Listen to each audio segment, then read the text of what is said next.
All right, what's going on, everybody? Welcome back. Welcome back. We had to go a little bit early today. Some stuff came up, so I got to get out of here in 20 minutes or so. So no dilly-dallying. No dilly-dallying. We got to get to work. 3-game slate today, 3-game slate tomorrow. A couple of pretty big injury news things that we're going to have to figure out, but we'll go game by game from the spreads, then we'll go over to top tier projections and try to just go team by team. So we've got Celtics and Magic here. So Celtics, this is probably the first big injury-related thing. We get a D-tag, D-tag for Jason Tatum here. Celtics still favored by 10.5, which is pretty impressive, but look at that disgusting-ass total of 196.5. Obviously, this I kind of think this means Tatum has a decent shot at playing. Like I don't know, the spread makes me confused here. But obviously, no Tatum. The guys that get boosted: Jaylen Brown, Kristaps Porzingis, Peyton Pritchard, Sam Hauser, Derek White, maybe a little Al Horford. Maybe we get a little bit more Torrey Craig. Depends how like the flow of the game goes, but you can definitely take some shots on the value tonight. I feel like this has an opportunity because of that potential value with Tatum sitting of getting a high score night. I think we got a shot. What's up, Daniel? We got Matic Otto in the chat too. Miami Heat and the Cleveland Cavaliers. Cavies are 12.5 point faves. We got the Ty Jones experience in game one where he dropped 28 points, right? Cooked. What's up, Magic Murillo? Good to see you. Is it Murillo? Anyways, good to see you. I hope you're enjoying your lunch break. Yeah, sorry again for starting 15 minutes early. My schedule got shifted around this afternoon, so I got to get up on out of here in a few. But anyways, yeah, Heat and Cavs, get a good feel for it. I mean, the Heat, we have some opportunity at value. There we go. Okay, the second pronunciation. I will do better. And then Golden State Rockets and the Houston Warriors. Put down the bottles, Zakarian. Golden State Warriors and the Rockets. Rockets are favored by 3.5, 204.5 point total. That's a gross-ass game. Let's quickly look at tomorrow's spread. Higher totals here, 214.5 between Knicks and the Pistons. Knicks are 1.5 point favorites on the road. That's of note. OKC Thunder and the Grizz. This line, 8.5 in Memphis, 226.5 point total. And then the other big injury news here is Nuggets and Clippers. Clips are 4.5 point favorites, getting to go back home. 214.5 point total as well. Michael Porter Jr. Sprained shoulder for the MPJ. However, the Nuggets are pretty hopeful, and it sounds like they're feeling positive that Porter Jr. is going to be good to go. So what you can do, the only real takeaway here is if Michael Porter Jr. is out, Russell Westbrook's going to play 40 minutes. And then I do think like you can take a shot on Jalen Pickett, Julian Strother, somebody like that, but I don't love it. I kind of think Michael Porter Jr. is going to play, if we're being honest. So let's go team by team over here on top tier. Let's just try to go. We're not going to have too many hottie takes because we got a good feel for it. And then I think, right, we'll be able to at least see all of the teams from tonight, and then we can adjust for tomorrow. So let's start with the Celtics here, right? So if we go by full projection. They actually have Derek White as the highest projected guy tonight at 39 points.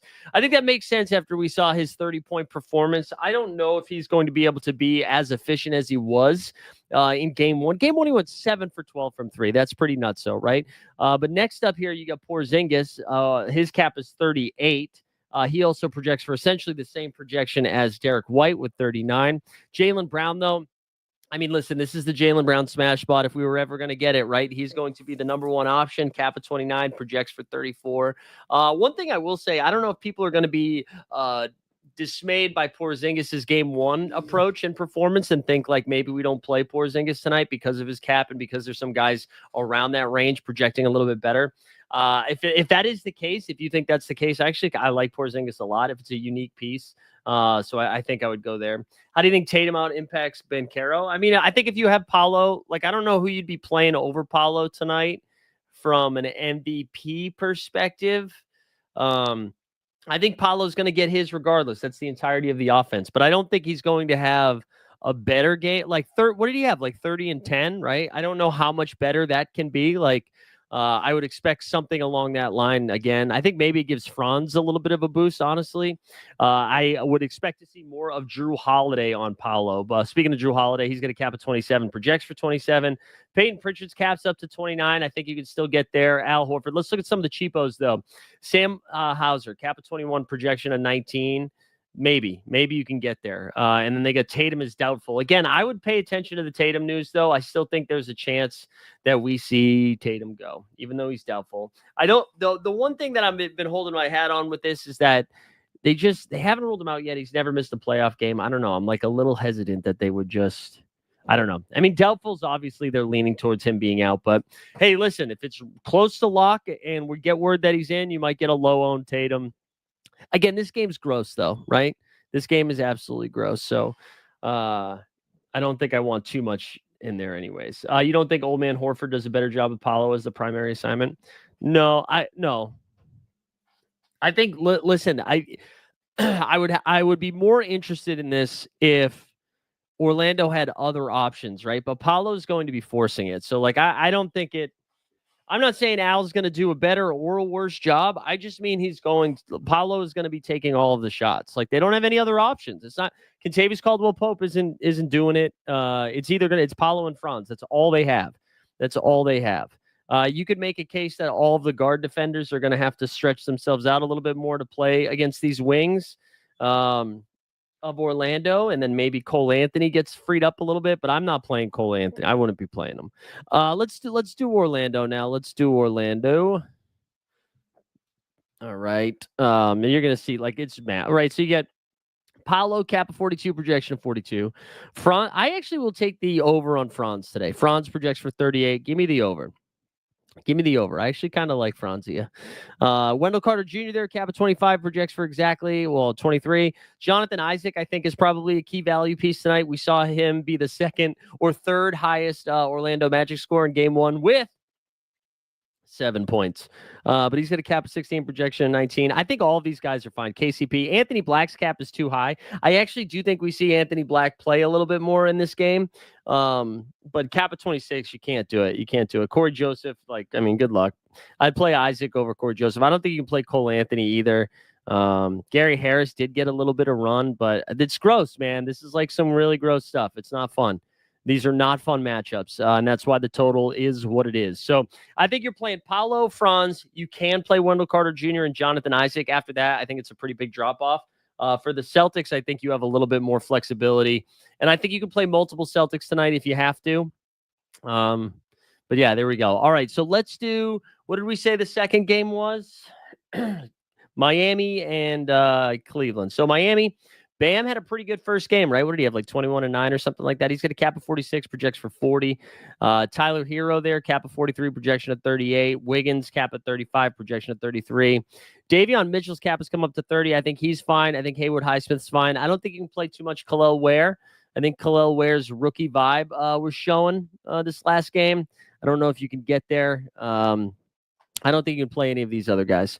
And none of these other guys you can get to. So for Miami, honestly, it's probably Bam and Hero, and that's it. Maybe Davion Mitchell. Davion Mitchell is going to be out there a lot. One thing one like takeaway from game one that we can talk about are the guards. The Cleveland guards just absolutely lit up Miami. I think they combined for 85 points or something like that between Donovan Mitchell, Ty Jerome, and Darius Garland, and they were just attacking Tyler Hero. Because of that, though, Davion Mitchell did play a ton of minutes. And so, hey, if Davion's going to play, 34 to 36 minutes or something like that with a cap of 30, you could do worse, So I think Davion's fine. I think Haywood Highsmith is probably the other guy you can get to. Keep waiting for playoff Wiggins, but I'm not holding my breath there. On the Cleveland side of stuff, though, I think this is a guard series. The guard, like Bam is obviously a staunch defender, but Miami doesn't have much perimeter help. So, like you see, Donovan here is going to cap of 43, projects for 43. Mobley, 41, projects for 41. Garland, you get a little bit of value there. He projects for almost 38 with the cap of 35. Allen, you get some value. Strus, cap of 20, projects for 23. Hunter, probably not getting to. Ty Jerome's cap is 25. I still think you can get there with Ty Jerome. Sam Merrill's cap, and then that's it. You're just to me, Jared Allen, Garland, Allen, and then Mitchell and Mobley, like those top four with some Ty Jerome. Actually, Max Strus too. I think you can get to Strus. Again, because of the matchups between Houston and Golden State and Boston and Orlando, I think if I'm going to be overweight on a single game, it's this one. I think we'll see some condensed minutes from Miami, condensed minutes for the most part from Cleveland. And like Golden State, Houston is going to be an absolute rock fight, right? So I don't really want to spend, I don't want multiple guys from teams in that situation. I don't think. Let's actually look at that last game of the night here. Again, sorry for going a little bit fast here, but we have I got to get out of here. That's why we started a little early. So, all right, Houston, we get the Gooner, cap of 40, projection for 44. Amin Thompson, cap of 39, projection of 35. Fred VanVleet, man, listen, he was awful. He was awful in that first game, but his cap is only 28. I trust Fred VanVleet more than Jalen Green heading into game two. I think Fred VanVleet's minutes are going to be there regardless. I don't feel the same way about Jalen Green. I feel like if anybody gets cooked, it's probably and loses minutes, it's probably Jalen Green. So Matic Otto, do you think Matic Otto knows the show started as he gave us the 5-minute warning? Hell yeah, brother. Dylan Brooks is going to be out there. Tyree Eason's going to be out there. Jabari Smith Jr. is going to be out there. The other guy I wanted to shout out was Steven Adams here. Cap of 16, projection of 19. I don't know how Ime is going to approach game two. I don't know how he's going to approach it. But the one thing that I saw with my eyeballs in game one was the second half when they had Steven Adams out there with Tyree Eason and sometimes with and Jabari Smith Jr., that is where the Clampies really came out. And so Adams, I think, racked up like 12 boards in a short amount of time. He's not going to do too much offensively, but if they decide to lean on him a little bit more, if we leave Adams out there, I think I like that spot for value. Again, a cap of 16, projects for almost 20. I think if I'm ranking, obviously Sengun, you can play Goon. I think Goon's great.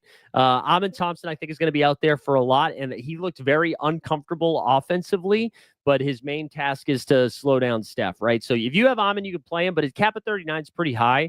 I think I would rank my favorites here. Goon, I'm going back to the Freddie Van Fucks spot. I think Dylan Brooks is going to be out there. I think Jabari Smith Jr. is fine. Tyree Eason's fine. And Steven Adams is fine. You can go to Jalen Green if you're a believer. I'm a little bit nervous about the Jalen Green stuff. Let's do the Golden State side of things, baby. It's Steph and Jimmy, and then maybe Pajemski. That's probably it, right? Draymond Green's cap has come down low enough. That's fine. I don't know if we're going to see ceiling games from Draymond in this series. I don't think this is his spot. Again, I think Houston out-rebounded them pretty aggressively last time, so he's not going to get the rebound counting stats. He's probably not going to score a ton, so then you're really relying on stock. So, listen, if you just need a floor performance, I think Draymond is fine. Steph and Jimmy both like high caps, but also that's where we know the offense is going. Of the value guys, though, Moses Moody is my favorite. Cap of 20, projection of 23. I don't think I'm getting to Buddy Hield. I think Gary Payton is fine, but not my favorite either. And then you're just kind of throwing darts between Looney and Post. I will say there was some rumbling here about Kuminga maybe potentially being used here. So, yeah. I don't know. I mean, I'm not getting there, but like I'm just saying, his cap is pretty low here at 19. But I'm not getting there, but I'm just throwing that out there. Zeely was saying, who do you like more? I like Derek White as long as Jason Tatum's not playing tonight. If Tatum gets ruled out, White. If Tatum is ruled in, I'd probably go Garland. So for tonight, to quick recap before we look at tomorrow. The value plays here are, I think, Drew Holiday, Al Horford combo, even Sam Hauser of those Celtics. On the Orlando side, it's Jonathan Isaac. That's it. I don't think there's any like value on Orlando, and even that is kind of gross. Cleveland, I think the Max Strus is pretty good with a cap of 20. I'm comfortable going back to Ty Jerome. On the Miami side of stuff, Haywood Highsmith and Davion Mitchell. Obviously, you can still play Hero and Bam, but that might be it for me. Wiggins is fine. I'm off of Khalil Ware as a rookie in the playoffs, just not really there. And then for Houston, Fred VanVleet and Steven Adams. For again, this is just like strictly value. And then for Golden State, Moses Moody, Podziemski, those guys are fine. But this feels like it has the potential of getting there tonight. Yeah, Jaylen Brown's fine too. Again, I'm a little bit nervous about that knee, but if no Tatum, I mean, obviously JB has a cap of 29, so you're playing him. Like I think you have to play Jaylen Brown tonight. Again, because you're shooting for just upside, right? We're just trying to get the highest possible score. Like you can have duds. You only need 4 good scores, right? So if this is your time to take a shot, right? Like if Jaylen Brown at a cap of 29 has 50-point upside with no Tatum in a playoff game with condensed minutes, I think we can do that. I think we can do that. So I would definitely play your JBs. Again, we're just shooting upside. Not feeling KCP even as an enabler. As an enabler? What do you mean? No, I just don't think Kentavious Caldwell-Pope needs to hit 9 threes in order to get there. He does nothing else, right? That's all he does. He doesn't do. There's no upside there. Like all the other value guys, I think I would take over KCP that we've talked about. I just like, I want like a shot at getting there. So we like White the most of who? The most of who? I think White's pretty good anyways. But I like him more than Garland, I think it was the question. Strus or Highsmith, I think I would take Strus. I think Highsmith has a better chance to have more minutes out there. I mean, we have seen Highsmith do like crazy stuff before. Do I like him the most of the Boston guys? Well, I like. I mean, I think Porzingis is the highest scoring Celtic today. But yeah, I mean, I think Derek White is fine because they have like similar caps. I think White is probably safer than Porzingis. I think I like Porzingis' upside a little bit more. And then Jaylen Brown. I mean, those are the 3 that have the upside. The rest of the guys are just getting there. Let me double check KCP's cap because you're talking about. I'm like his cap is what 18. I don't know, man. I mean, yeah, I get. Listen, if it helps, you can do it. You can go for it. I think that's fine. I just think like we were looking at some of those other guys that we were talking about in that like 18 and under range. Let's look at that really quickly, and then we'll look at tomorrow. I would take Highsmith over KCP. I would take Isaac over KCP. I would take Steven Adams over KCP. Yeah. I might even take Corey Joseph over KCP. Like, I think Duncan Robinson has a higher ceiling than KCP right now. I'm not a KCP believer. I'm not. I apologize, but I am not. Yeah, I would go Adams over KCP. I'm like, again, I might be reading too much into what I saw in the second half of that Houston game. It was so clear, the advanced analytics to say so, that Houston was just a scarier, more stronger team when Adams was out there. So I think they have to find a way to use him a little bit more. So that's where I'm going. He's a mini Drew, but isn't shooting well. Which guy is a mini Drew? KCP's a mini Drew? No. That is so disrespectful to Drew Holiday, if that's what you're saying. He's not nearly as good of a defender. Yeah. Oh, that's that. No. That's super disrespectful.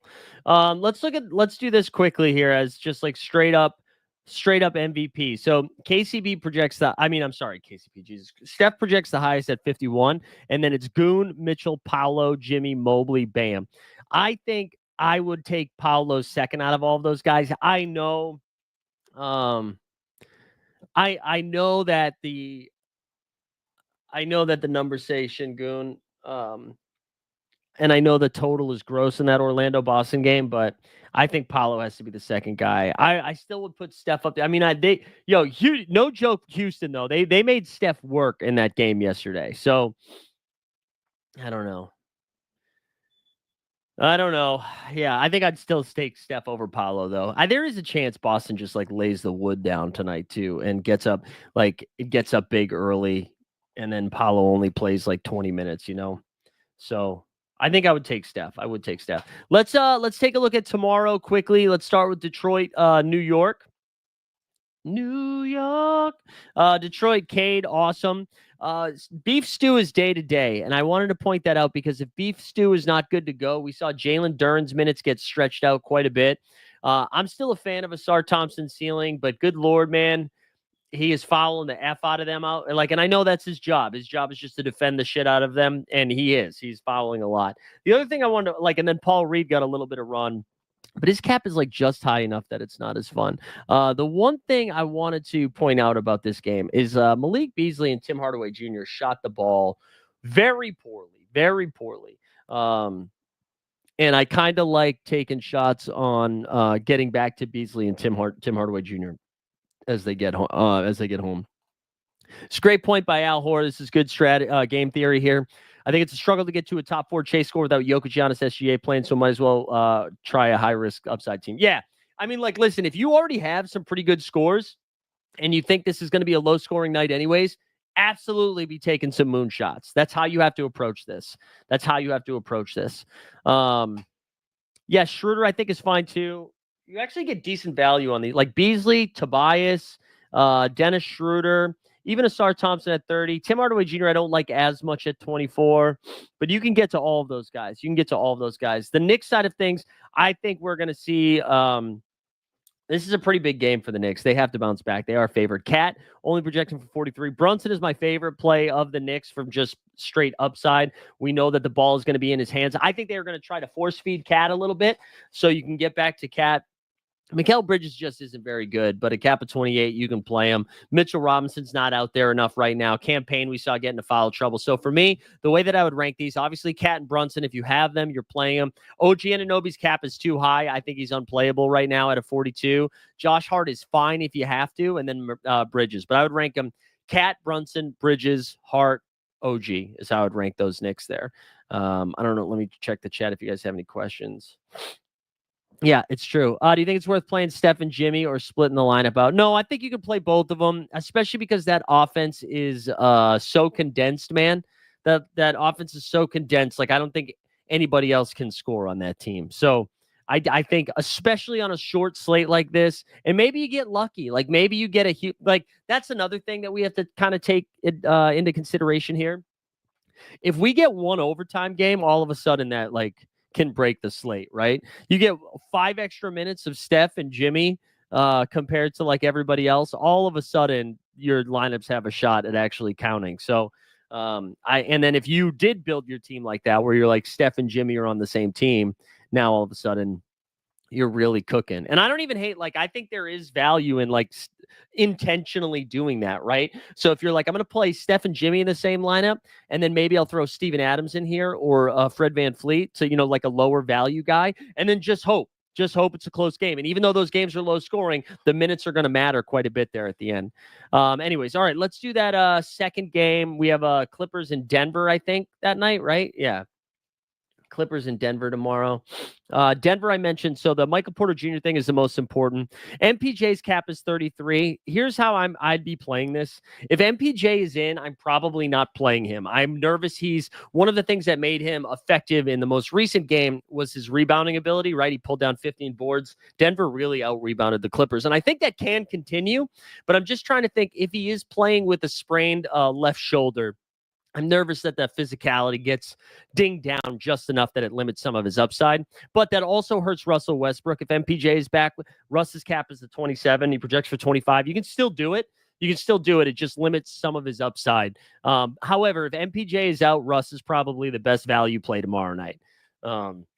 Again, Denver thinks he's playing, so it might be a non-issue. But if like Russ is going to play 40 minutes if MPJ is out, so I think those Nuggets, we have already seen it so far where Jokic and Jamal Murray, I think, played the entire second half. I know Jokic did. Murray didn't. I don't think they want to do that, but they did that in game 2. And I think they will do it in game 3 if it's a dogfight, even though Jokic looks sloppy there at the end. Why is Anthony Black and Cole Anthony not getting minutes? I think this is a really tough matchup for Cole Anthony. We had talked about this early on when we were previewing the series. I just think the guard play from Boston is too strong and too physical for Cole Anthony's type of game. And so I think Orlando's just trying to match them. Maybe we see them get a little bit more run because they're just going to need some offense, but you've seen them go to like Gary Harris to Caleb Houston. So yeah, it's just not a great matchup for Orlando. They just suck, man. If I had to bank on one of them getting more minutes, I'd lean. I think they try to see if Cole Anthony is the ultimate microwave where you put him in, and if he's hot, you let him cook, and if he's not, he doesn't see the game again or the floor again. Anthony Black, I think, has some upside there, but Anthony Black's cap has gotten so high that I think it's like 26, right? So it's too tricky to play, which is why I'd probably play Cole over Anthony if I had to, but it's gross. It's gross stuff. But anyways, Denver, yeah, you're playing all of those guys. You're just waiting for the news. Russ is like a fine play or the best play. MPJ would probably fade regardless. Aaron Gordon's cap is down to 29. Awesome game 1, quiet game 2. I'm fine going back to the well. He might have to be more aggressive with MPJ being dinged up. And then, yeah, Jokic and whatever. Let's go to the Clippers because I pointed this out ahead of time. I feel somewhat vindicated here. I'm going to, go look at the scores. You're not going to see this, but I wanted to just do the box score from Monday night. And look at these Clipper minutes here, okay? Kawhi played 39 minutes. Zubac played 40. Harden played 39. 33 from Powell. 29 from Dunn. We got 19 minutes from Derrick Jones Jr., 18 from Batum. So what ended up happening, right? Simmons lost 4 minutes of time, and those minutes went to Batum. Bogey still got the same amount of minutes, and Derrick Jones Jr. got 19 minutes. So you can't play Ben Simmons. Bogdanovic's points are so factored into him knocking down shots. He was 0 for 5 in that game. I think for me, any of those starters are fine for the Clippers. And then Batum and Derrick Jones Jr. will continue to be my favorite value plays. Batum, what I love about him, man, he's just you don't think of him as a big block steal guy. For whatever reason, he gets a game. It's crazy. But anyways, Harden, Kawhi, obviously you're playing those guys. Zubac is great. Norman Powell's cap is all the way down to 26. Dunn's cap is down to 22 to 20. Those guys are great plays. Batum's at 11. So I like Batum better than Derrick Jones Jr. because I feel like they have the same floor and the same ceiling. So for value, this is tomorrow is going to be a high scoring slate. Dunn, Powell, Batum, Derrick Jones Jr., all 4 great value plays. I think something that could be wild, Kawhi's been playing at such a rate. It's too bad Kawhi's not playing again, that he's playing against Denver because it's hard to take Kawhi as an MVP. But I mean, dude, he's been playing so good. I would take Van Fleet over Draymond. I would. I just don't love this series Draymond is going to be a more effective fantasy basketball player. Actual basketball player, but Van Fleet has actual fantasy upside. I just don't think Draymond's not getting the boards here. And I might be proven wrong, but you're going to need Draymond to knock down open threes. I don't know. This feels like a game where he gets 6, 6, and 5 or something like that. But yeah, that's kind of where I land on there. Good question, though. Good question. But that's it, dudes. That's it. 30 minutes of fury. Wait, no, I missed a game. What's the other game that we have? Is it Lakers? No, it's not Lakers. What's the other game we have tomorrow? It is, OKC and Memphis. Yeah, dude, fuck these teams, man. Just let Memphis go home. It's hard to play these guys. I think you're just trying to guess which OKC guy goes up. This most recent game was Caruso. So you can, I like Hartenstein. If these games ever stay close, Hartenstein and Chet Holmgren go nuts. I've been telling you all playoff long, bet the Chet over on blocks or blocks and steals. He had 5 blocks yesterday. He's had, I think, 2 games, 2 double-doubles, limited minutes.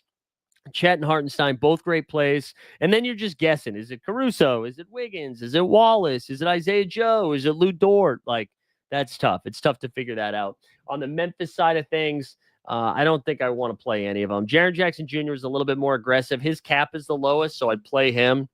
But like Bane and Jaws caps are too high. Edie is fine. Scottie Pippen Jr., probably the best value play there, right? Because his cap's only 24. John Conchar, Marvin Bagley, if you think it's a blowout, but it's ugly. Ugly stuff.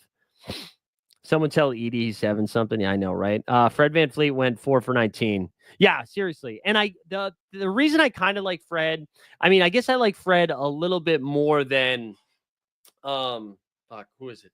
Jalen Green, just because, like, I think they do rely on Fred. Fred plays defense, which Jalen Green doesn't typically do. And Fred's kind of the adult in the room. And I know Fred's shooting was terrible, but I would say of those 19, like 6 of those were like grenades, right? Where it's just like late in the shot clock, the shot had to get up. I'm banking on, I'm ready to lose more money on Fred VanVleet, baby. Championship caliber FVV. He's got a ring.